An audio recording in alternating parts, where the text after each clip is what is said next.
పట్టాలు అందజేయాలని రాష్ట్ర ప్రభుత్వాన్ని సిపిఐ డిమాండ్ చేసింది. ఈ మేరకు రాష్ట్ర రెవెన్యూ శాఖ మంత్రి పొంగులేటి శ్రీనివాసరెడ్డికి వినతి పత్రం సమర్పించారు.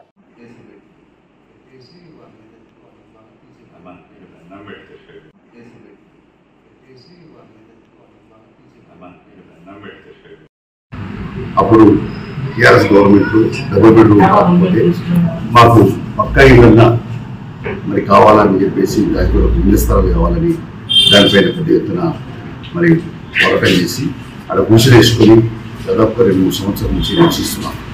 ఈ మధ్య రియల్ ఎస్టేట్ వ్యాపారులు ఏదో రకంగా తప్పుతో పట్టించి రకరకాల పత్రికలు వ్యతిరేకం చేస్తూ రెవెన్యూ అధికారులతో మరి వాళ్ళతో మాట్లాడుకొని దానికి పడి వాళ్ళని ఉపయోగించుకొని పోలీసుల ద్వారా మిషన్ కాల్ చేయించడానికి ప్రయత్నించాం.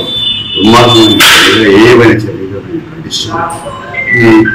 ఈ మరి గుడారెడ్డి భూమి మీద నిజంగా రెవెన్యూ అధికారులకు ఇలాంటివి లేదు.